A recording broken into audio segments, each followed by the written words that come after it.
I often find myself wandering through the tapestry of my memories, each thread woven with love, sacrifice, and the echoes of laughter that once filled our home.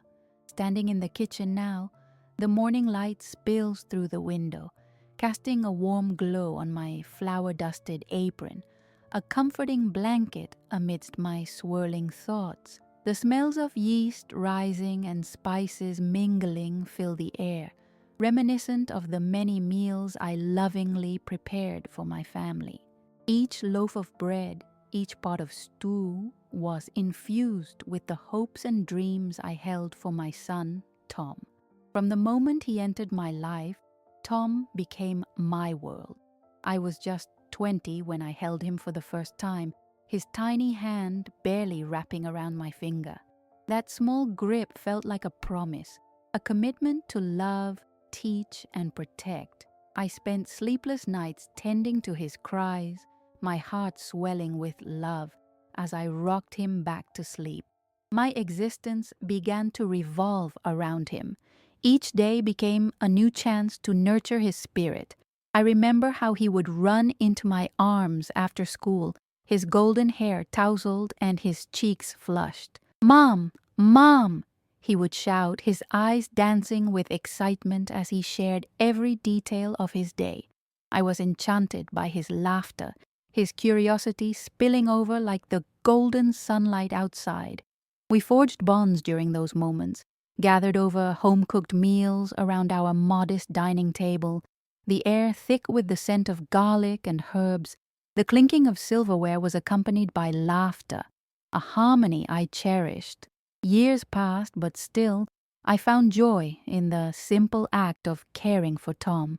Each night I would prepare dinner, ensuring the table gleamed with polished cutlery and neatly folded napkins, an anchor of normalcy amidst the chaos of life. The warmth of family gatherings cherished my heart more than any award or praise. But as that warmth enveloped me, a looming shadow began to stretch across our family life, one I chose to ignore. Clara entered our lives like a bright comet, a charming presence that captivated Tom's affection. From the beginning, I wanted nothing more than to embrace her, to welcome her as an extension of our family. The first family dinner felt like an enchanted moment, with her sparkling laughter dancing in the air like music. But beneath her charming facade, I began to sense something unsettling. Clara's seemingly harmless comments began to carry a weight that was hard to shake off. An offhand remark about my cooking or the way I handled family traditions felt less like joking banter and more like veiled criticism. But I brushed it aside, attributing it to my insecurities. I wanted to trust Tom's choice. I had raised him to be kind, respectful, and discerning. And yet, as I kneaded dough, the familiar routine began to feel burdensome, infused with unease. I started to notice the subtle shifts, the way Clara's eyes rolled when I shared fond memories, or how her laughter sometimes felt sharp instead of warm. Dark clouds loomed, threatening to obscure the sun-drenched memories that had painted my life.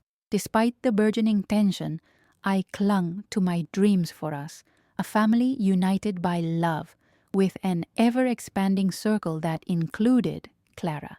I believed that soon these fleeting shadows would dissolve, leaving only bright hues of shared moments. Clutching onto Tom's hand as he sat beside me on the worn couch, I looked into his eyes, hoping to find that familiar spark of connection. He was still my joy, my heart, my pride. But little did I know that the bright colors I longed to see would soon fade into complexities I had not prepared for. The seeds of doubt began to take root in my heart, signaling there was more to Clara than I had first perceived. As time drifted like clouds across the sky, Clara's presence became a constant, orbiting figure in our lives. Initially, I reveled in the excitement of watching Tom's love bloom into adulthood. Clara, with her bright smile and laughter, felt like the piece we needed to complete our family puzzle. But as I stood at the kitchen counter, chopping vegetables for a Sunday dinner, I couldn't shake the nagging feeling deep in my gut that she was slowly transforming from an adored daughter-in-law to an unsettling specter, casting long shadows over our household. We invited Clara over for dinner often, excitedly preparing her favorite dishes. That first dinner, with its aroma of rosemary and roasted chicken, had felt like a celebration. I watched as Tom's eyes sparkled with affection, while Clara effortlessly filled the room with her energy. But cracks began to appear beneath the surface of our shared meals. I noticed how she effortlessly maneuvered the conversations, charming everyone while deftly steering attention away from me, her laughter mingling with Tom's laughter, growing louder, drowning out my own voice, quieting my contributions to the family dynamic. One evening, as we gathered around the dining table decorated with candles flickering softly, the atmosphere felt buoyant, though I sensed an undercurrent of something uncomfortable. Clara recounted a story about a coworker's extravagant vacation, her tone dripping with sarcasm as she contrasted it with our modest family traditions. "Well, not all of us can thrive on a 5-course meal in Paris," she quipped, glancing in my direction as if for any sign of agreement. I swallowed hard, a lump rising in my throat as I forced a smile. The vibrant bouquet of my heirloom china, a treasured set handed down over generations, felt heavy with the weight of unspoken judgments. It wasn't just her words, it was the glint of condescension in her eyes that pierced me. The way she rolled them with mild disdain when I shared my thoughts about family values reverberated in my mind long after the night had faded. We sat, clinking glasses amid fragmented pauses, a facade of civility tinged with resentment. A few weeks later, at another dinner, Clara's arrogance became less subtle.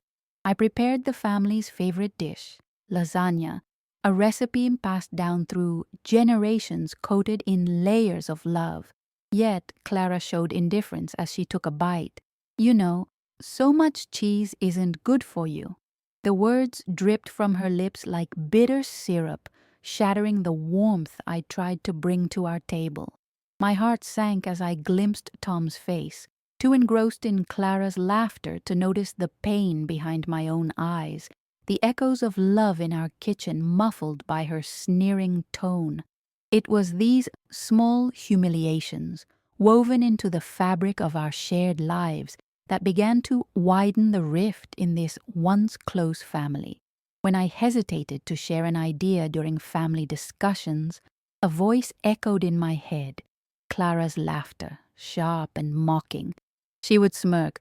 "Oh, right, Mom, because you know all about technology, don't you?" My choices felt erased with each biting remark.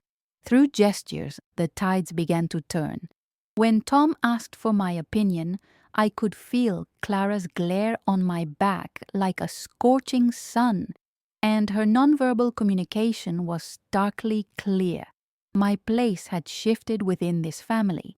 At every gathering, I felt less an honored matriarch and more like an outsider peering through glass at their intimacy. The warmth I once felt while nurturing my son began to grow cold and distant, a separate world I couldn't access. And yet, there were moments I attempted to bridge this growing chasm.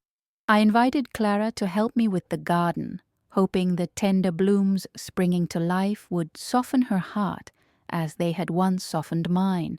I let her choose the colors, smiling as she brushed her fingers against the petals. But as she held the blooms, their beauty, once a shared joy, quickly became another means for her to assert dominance over my careful cultivations. "You know, these don't really match your house's decor. You might want to consider a more muted palette next time," she casually remarked, while discarding my favorite daffodils without a second thought, twisting the knife deeper into my already wounded spirit. As the weeks turned into months and the bullying disguised as sarcasm persisted, I began to spiral into my head, seeking answers to questions that lingered like shadows in my heart. Was I being too sensitive? Had my time spent nurturing and caring for Tom now rendered me weak and incapable? Perhaps I was right to feel the way that Clara treated me, the turmoil and confusion only growing with each passing day. In quiet moments alone, I often closed my eyes and reflected back to the days of family joy, evoking memories that used to warm my heart. I yearned for the freedom of laughter, not the tension of silence. But on the fringes of my memories was the nagging unease that hinted at Clara's growing ambitions and her manipulative tendencies. This was not the harmony I had envisioned. The beloved family table from my past was indeed shifting, tilting precariously under the weight of her dismissive power. As I stood at the kitchen sink, washing the numerous dishes post-dinner one evening, I felt my heart yearn for clarity. A voice echoed in my mind, tiny yet persistent, gently nudging me toward awareness. I was a mother, after all, forged in love and resilience. The roots of my past could lead me, if only I found the strength to seek out the truth. And yet, beneath my confusion, lay a heart that refused to back down. I knew something had to shift, and soon. Days blurred into weeks, and the feeling of isolation tightened like a vice around my chest, squeezing out the last remnants of my confidence. Each family gathering felt like a masquerade ball, brightly colored, filled with laughter, yet I remained an observer, trapped behind an invisible barrier. Clara delighted in her role as the family jester, transforming sharp jabs into playful quips that silenced any opposition. Tom, blissfully unaware of the chaos swirling beneath the surface, laughed along with Clara, completely missing the disdain hidden in her words. During one festive dinner, the aroma of warm spices and freshly baked bread filled the air, and I hoped for a celebration of gratitude. Instead, when I expressed enthusiasm for the meal I had prepared with care, Clara retorted, "At least you didn't burn the turkey this year." Her laughter rang out, mingling with the applause of family members, while I felt the warmth drain from my cheeks, each compliment around the table morphing into mockery. These moments were not isolated. They devolved into a disturbing pattern that chipped away at my spirit. Each gathering pushed me further to the sidelines, turning my once proud role as matriarch into that of a disheartened spectator. Clara seemed to revel in her ability to dominate conversations, her enchanting story sweeping away my attempts to connect. My voice fumbled for attention, but it vanished in the cacophony of her charm, leaving me bruised and battered. The holidays transformed from joyful celebrations into emotional minefields. During a particularly chaotic Thanksgiving dinner, surrounded by family and laughter, Clara's sharp remarks effectively turned expressions of gratitude into silent humiliations. One Sunday, as I prepared a feast that I hoped would reunite us, I could sense Clara's voice nagging in the background, her incisive commentary fragmenting my confidence. "Maybe next time you should leave the skin on for extra texture," she quipped about my potato dish, her voice a whip cracking against my spirit.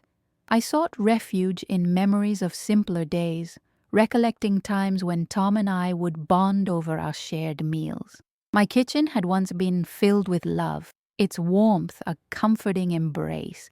Yet now, each interaction felt steeped in bitterness, overshadowed by Clara's relentless need for control. She would dismiss my opinions, steering conversations to her own agenda, marginalized by a nemesis I had scarcely acknowledged.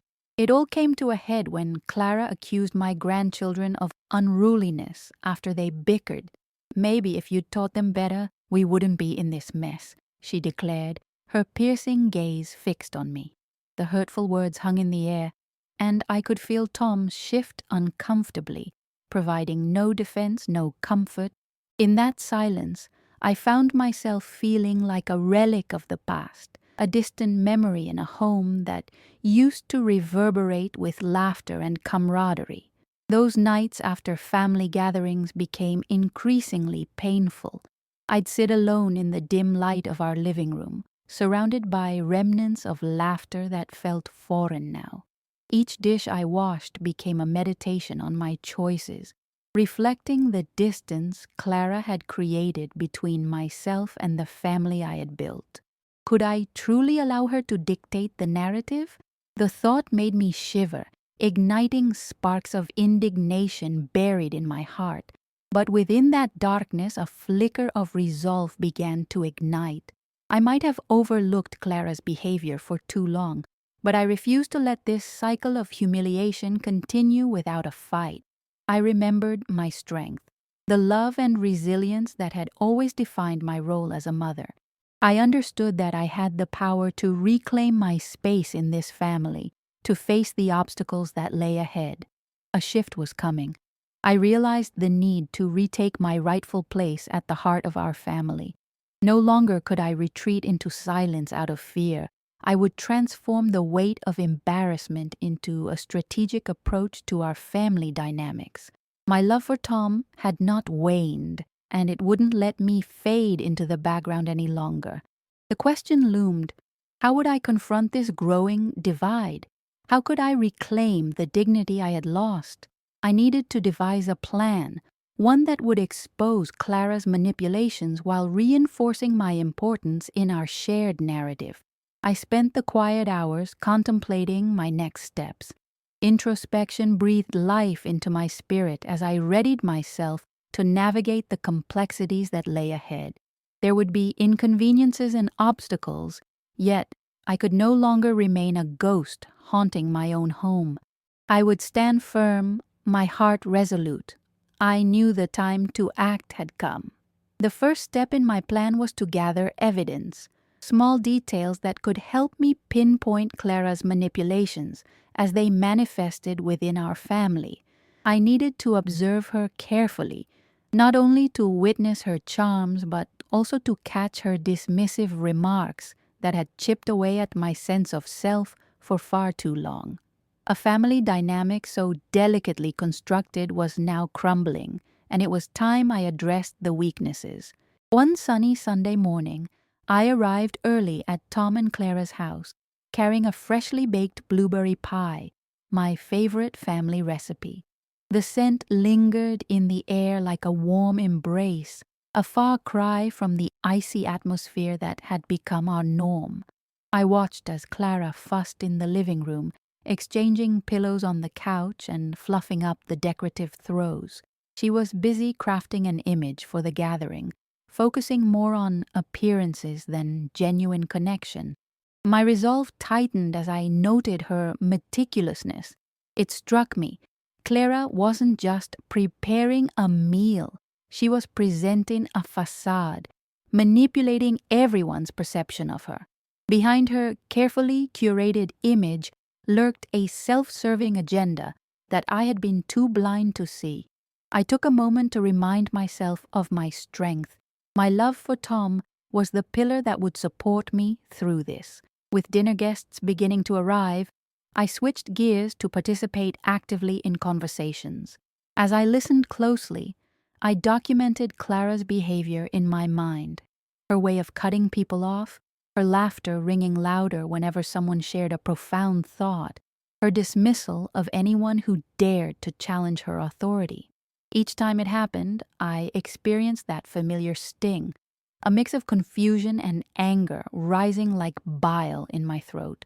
Over the following weeks, I became both the observer and the victim of Clara's cruel manipulation. I kept a journal, its pages filled with carefully recorded instances of her belittling remarks and faux pas. The journal became my sanctuary, a safe space where I could vent my frustrations while also laying down the evidence for confrontation. I also realized my son, often caught between Clara's antics and my distress, needed a reminder of the values I had instilled in him. I suggested we have family game nights, hoping it would open avenues for deeper conversation. As we played, I made a point of integrating lessons about kindness and resilience, reminding him of the importance of standing by those who feel unheard, an echo of my own struggle. Each laugh shared felt like a small victory. In tandem, I reached out to other family members. One afternoon, I invited Tom's sister, Kate, for coffee. The aroma of freshly brewed coffee lingered in the warm kitchen as we settled into chairs across the table, the flickering light casting soft shadows around us. I guided our conversation toward family dynamics. "Do you ever feel overshadowed during our gatherings?" I asked carefully. Kate hesitated, her eyes briefly narrowing as she considered her answer. "You know, I do think Clara can dominate the conversation," she finally said, her voice wavering slightly. Relief washed over me, a sense of camaraderie growing as I shared my own experiences of feeling invisible in the face of her loud laughter and dismissive retorts. Together, we whispered frustrations, establishing a bond that fortified me against Clara's manipulations. As the day of the family reunion approached, excitement mixed with a sense of trepidation filled my heart. Clara had built this event into an extravaganza, and I knew it was an opportunity for me to confront her without creating chaos. The day arrived, sunny and bright, as laughter and the smell of grilled meats wafted through the air. I observed Clara flitting around, her radiant smile polished to perfection. I took a deep breath, my heart pounding as I knew I could no longer cower from Clara's presence. The gathering was set, and I had prepared conversations in my mind, carefully orchestrating my words as we settled around the picnic table.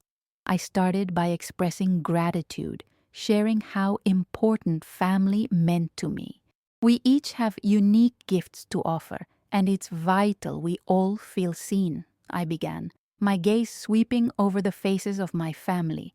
Clara was quick to pipe in, but I continued calmly. "Sometimes the loudest voices drown out the quiet ones, and I want us to embrace and uplift each other." Along with my words came a weighty silence, an invitation for Clara to reflect. I could feel her smile falter, and a knot tightened in my stomach. The table became my battleground, and I sensed the gravity of what was unfolding. The moment hung in the air. I knew I was provoking a response, but I felt empowered as I chose my next words carefully. "Clara, we must create an environment where everyone feels safe to express themselves and share their truths." The ripple of tension at the table became almost palpable as my voice resonated with conviction. Just then, I caught Tom's eye. He was leaning in, an expression of contemplation crossing his face. Was he beginning to see Clara's manipulative patterns? I couldn't allow myself to hope too deeply, but the alignment of our thoughts felt, for a moment, like a tapestry woven from shared experiences. "I believe it's essential we do this together as a family," I continued, trying to lead by example. Clara's gaze hardened, and I could sense her scrambling for a response, her facade starting to crack. Beneath her charming exterior lay a deeply rooted defensiveness that slowly revealed itself. This confrontation was not just mine, it was for everyone who had felt diminished, everyone Clara had pushed aside. The gathering grew charged, an electric energy that was both unsettling and exhilarating. I held my breath, fully aware that the moment I was constructing might give life to deeper conflicts. The clash seemed inevitable. I was ready to expose the truth behind Clara's manipulations and reclaim my dignity. I could feel change on the horizon, something stirring beneath the surface. As the air hung thick with anticipation, I prepared for the next phase of my engagement with Clara, fully aware that my journey to reclaim dignity and position within this family was only just beginning.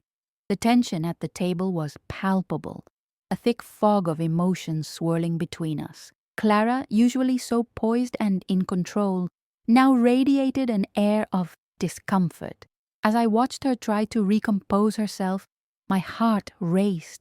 This was the vulnerability I had been waiting for. This moment was my chance to push through the barriers she had erected around herself and our family. Clara, we should reflect on how we communicate, I continued, feeling the weight of every syllable. There are voices in this family, voices that need to be heard. I emphasized the last words, letting them hang in the air like a provocation. I could see Tom studying the scene closely, his brows furrowing, as if he were beginning to sift through the layers of the family dynamic we had all been living under. Clara attempted to regain her footing, her smile turning brittle as her lips curled into a tight line. I don't recall anyone mentioning a need to feel unsafe at my gatherings, she retorted. Her tone disguised a defensive undercurrent, betraying the anxiety inching its way into her demeanor. I noticed her fingers twitch, betraying her effort to maintain composure. The ripple of discomfort among the gathered family members was unmistakable. I sensed a shift, an energy that had been dormant finally stirring. It's not about feeling unsafe, I clarified gently. It's about recognizing when someone feels silenced. The words rolled off my tongue, deliberate and powerful. We're all family, and family thrives on honesty. I could feel the eyes of the others upon us, half of them teetering on the edge of defensiveness, and the other half leaning closer, perhaps drawn into the debate that was unfolding before them. Then I caught sight of my sister-in-law, Laura, as she crossed her arms, uncertainty etched on her face. "Do you see, Clara? This isn't just me," I pressed on, willing the moment to sink in. "This is a collective feeling. When we dismiss one another, we risk falling apart. We create rifts that last." My heart pulsated fiercely. Every word reinforced that this wasn't an attack on Clara, but a collective plea for acknowledgement. As if spurred by my words, Laura found her voice. "You know what? There have been times I've felt it too." She hesitated, glancing at Clara as if gauging the response. "Like when I mentioned my promotion last month, and it barely registered." Or Clara bristled at Laura's comment, her eyes narrowing. She opened her mouth to counter, but there was something different in the atmosphere, a burgeoning support network that had begun to weave itself among the family members. I knew that several still felt intimidated by Clara's presence, but others were beginning to resonate with Laura's public assertion. "I know how it feels to be dismissed at this table," Kate admitted, her voice a touch shaky yet resolute. "Sometimes I feel like I have to shout just to be acknowledged. It's exhausting." I saw her shoulders release tension as she articulated her feelings.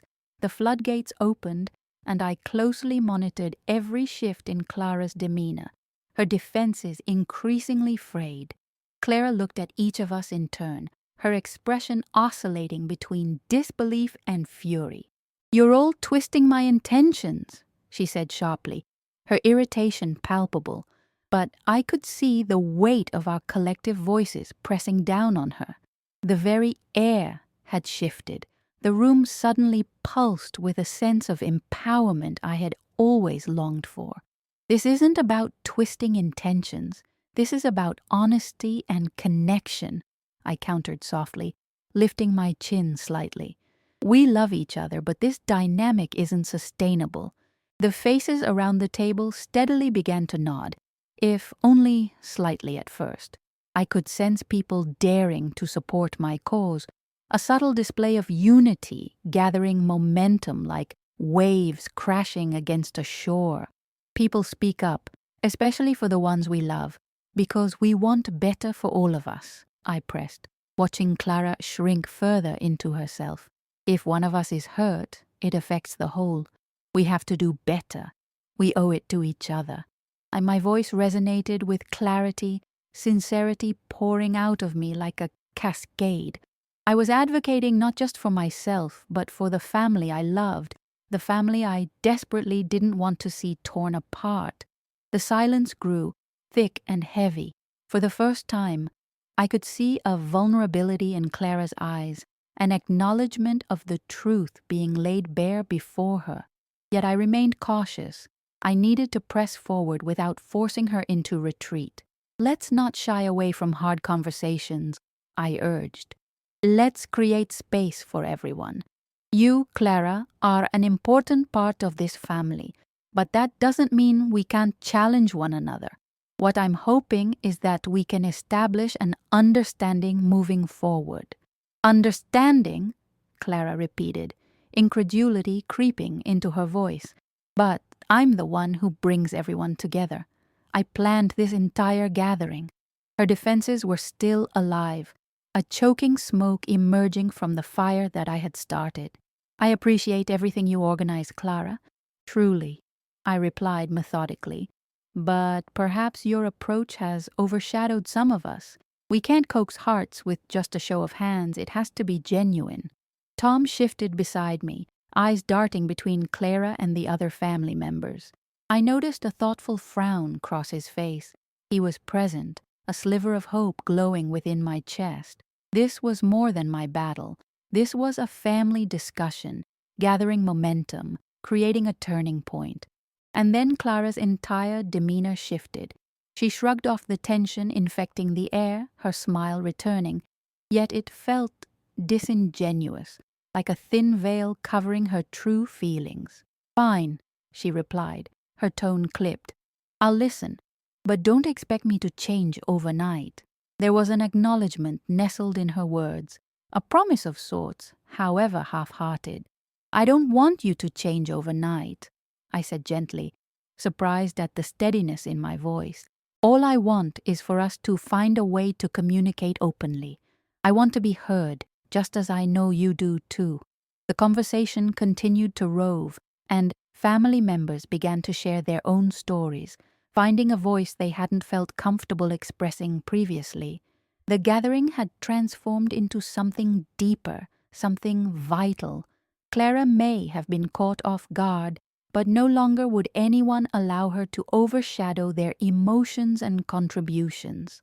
As the evening wore on, something inside me began to shift too. I felt the power of my courage manifesting in a new spirit, a spirit of solidarity infused with authenticity. And finally, as the last remnants of the setting sun draped across the sky, I felt the embers of something beautiful rise among us, a family beginning to reclaim its dignity. This was more than just a turning point for our family's relationships. It was a new beginning, a movement toward transparency I had once thought insurmountable. I had planted my flag firmly in the ground, claiming my space with dignity while nurturing connections that had long been neglected. As I exchanged a glance with Tom, now deep in conversation and animated in his words, swirling with the energy of a fresh understanding, I felt a sense of fulfillment wash over me. I was ready to face whatever challenges lay ahead. Together, we would reclaim our family. The weeks following the reunion transformed my family dynamic in ways I had barely dared to hope for. Clara's facade began to crack, revealing glimpses of vulnerability. Conversations flowed more freely, and I recognized that change was glimmering just under the surface, though I understood that building lasting connections wouldn't happen overnight. My determination solidified into a concrete plan, an approach that would reestablish my worth in the family. I started small, strategically engaging Clara in our everyday interactions. One afternoon, after another family dinner, I offered to help with the cleanup in the kitchen, the familiar sense of our meal mingling in the air. "Clara, I've been thinking about our conversation from the reunion," I ventured, my hands busy washing the dishes, allowing the rhythmic sound to fill what felt like an uncertain space. "I think it's important We both share responsibilities in our family's communication. She paused, wiping her hands on her apron, turning to face me. What do you mean by that? She asked, her guard evidently up. I took a deep breath, ready to navigate what felt like a minefield. Your presence and style at gatherings matter, but maybe it would help if we all offered our perspectives. Sharing can build a warmer environment for everyone, I suggested, gauging her response closely, my stomach a tight knot of apprehension. Her silence hung heavily, and finally she nodded. I'll try to remember that. It was a small victory, but I felt a glimmer of possibility in the air. With each family gathering, I focused on fostering open dialogue. I decided to host another lunch, pouring my energy into creating a welcoming atmosphere with colorful decorations and comforting aromas. The table was set to draw everyone in. I wanted to establish a foundation for hearty, honest conversations. Why don't we have a family check-in today? I suggested once everyone was seated. Let's each share something meaningful from our lives. Deep in my heart, I knew Clara would resist. She sighed, a defiance creeping back into her voice. Do we really need to? My resolve strengthened as I leaned into her challenge. Yes, I replied, my tone calm yet firm. We're a family, and with family, we should share what's in our hearts. I glanced around the table, seeking support from the others. A collective breath was taken. The moment was charged with potential for connection. Then, one by one, family members responded. Tom confessed he often felt unheard in his busy work life. Laura shared her triumphs and struggles at work, and even my shy niece spoke up, recounting her school project with gleeful nerves. It felt electric. Voices that had long been suppressed were emerging, weaving a new story. I turned to Clara, inviting her to join in. It's important for all of us to know how you're feeling, I said softly, making sure to meet her gaze. She stiffened at first, but I sensed a flicker of interest. Okay, fine, she said, her tone softer but still defensive. I'll speak up. As Clara hesitated, I felt a warmth spread across the table as encouragement tangled around us. Why don't we approach this together? I urged. We've each experienced moments where we felt overlooked. Your opinion is valued here. Her expression shifted, a wariness mingling with contemplation. She slowly began to acknowledge our collective need for connection, and as she took a breath, it seemed to break through the barrier she had constructed around herself. Even beyond the lunch, I sought out moments to embed this new openness into our interactions. In quieter settings, I would invite Clara to discuss plans and choices regarding family gatherings, providing her with a glimpse of shared control.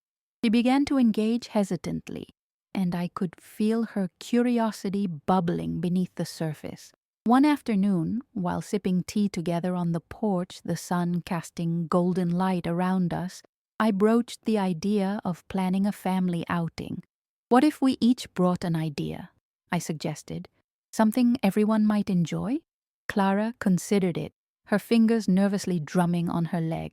That could work, she conceded, albeit begrudgingly. I took the small victory, feeling that progress was tangible, however gradual. As trust slowly forged between us, I made sure to create opportunities where everyone could step into the light of shared experiences, affirming the value of each member's voice. The gatherings transitioned, filled with laughter and an underlying current of unity. My resolve only deepened from knowing I was learning alongside my family, unveiling moments of vulnerability and authenticity in our interactions. As weeks turned into a steady rhythm of family meetings and my heart swelled with pride, I couldn't shake the lingering feeling of determination. We were all journeying forward, but the road was still long. Clara was still guarded, holding on to her resistance at times. I learned not to push too hard, letting empathy guide my tone instead.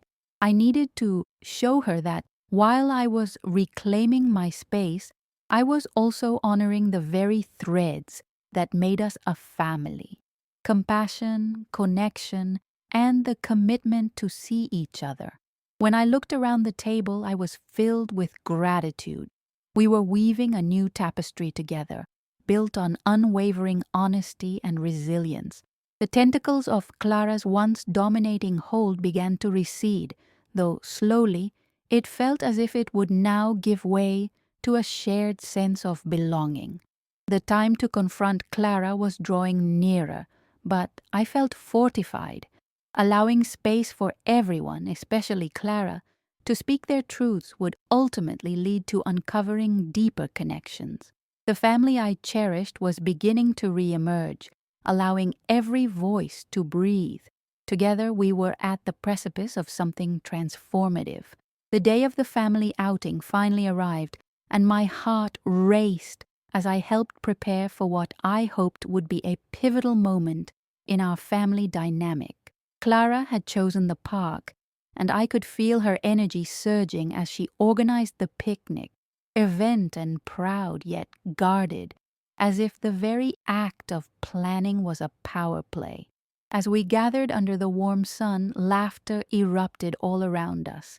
Children played, and the aroma of grilled food filled the air, creating a sense of joy that promised connection. But despite the cheerful surface, I felt a knot of anxiety tightening in my stomach. Today held the potential for either breakthrough or breakdown. Spotting Clara across the picnic area, I recognized the tension in her posture. My mind drifted to the mantra I had embraced during this journey: "They can mute me at the table, never in my heart." I took a deep breath, drawing strength from that resolve. As we settled in for lunch, I positioned myself next to Clara, determined to steer our conversation toward a more meaningful connection. "You did such a great job organizing this outing," I began genuinely, my eyes meeting hers. "It's a wonderful way to bring everyone together." She smiled, a hint of pride appearing. "Well, I figured it was time to show everyone a good time." Her tone resonated with satisfaction, but I sensed an underlying defensiveness lurking close by. Encouraged by her opening, I took a chance. "What if we made this gathering a regular thing? I think it would be a nice way to connect, share our stories. What do you think?" I kept my voice light, though inside I braced for the pushback I anticipated. "What's wrong with just having fun?" Clara replied, her eyes narrowing. I kept my gaze steady, refusing to falter under the pressure. "Fun can also mean opening up, sharing our lives with each other," I countered calmly. "We have an opportunity to strengthen our family bonds." As my words hung in the air, the atmosphere shifted. I sensed a collective breath taken around the table. Clara's defenses strengthened momentarily. She seemed ready to retreat into her established role. But then, through the camaraderie of the moment, Kim, a close family friend, joined in. "I agree. It's a beautiful day. This is our chance to share." Her support wrapped around my effort, a lifeline to strengthen my connection with Clara. The tension climaxed as Clara hesitated. She began but stopped short, grappling with her emotions. I leaned closer, encouraging her to continue. "It's okay to feel overwhelmed," I said gently. "This is a safe space for us all." After another pause, Clara's defiance began to wane, her shoulders relaxing just slightly. "You know what?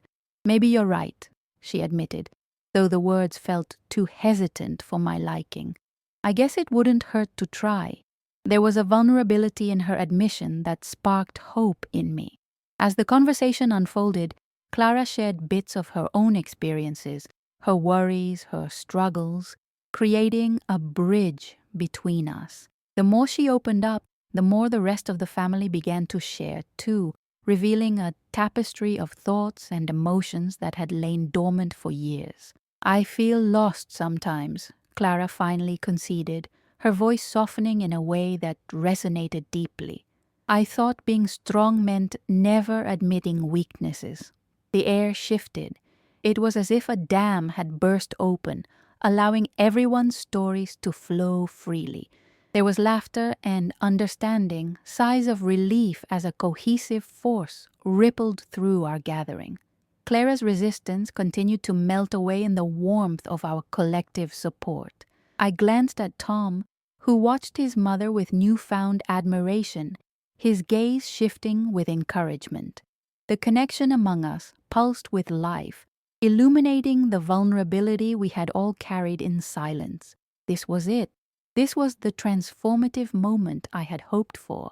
Clara was finally uncovering layers of fear and hesitation that had weighed heavy on her heart. My own heart swelled with gratitude as I realized we were all emerging, children and adults alike, stepping into the light of honesty and authenticity together. Today, we were not just reclaiming dignity for ourselves, but also revitalizing the very essence of what it meant to be a family. The faint threads of connection I had nurtured were giving way to something beautiful and robust. I leaned back, letting the warm light envelop us, a sense of peace settling over the picnic as laughter filled the air. "We can do this together," I whispered under my breath, my heart filled with hope. I felt as though we were standing at the threshold of something limitless, finally understanding that each person's voice was essential in weaving the family story anew. Together we had turned a page, guided by transparency and resilience, demonstrating that we could rebuild our family fortress stronger than before.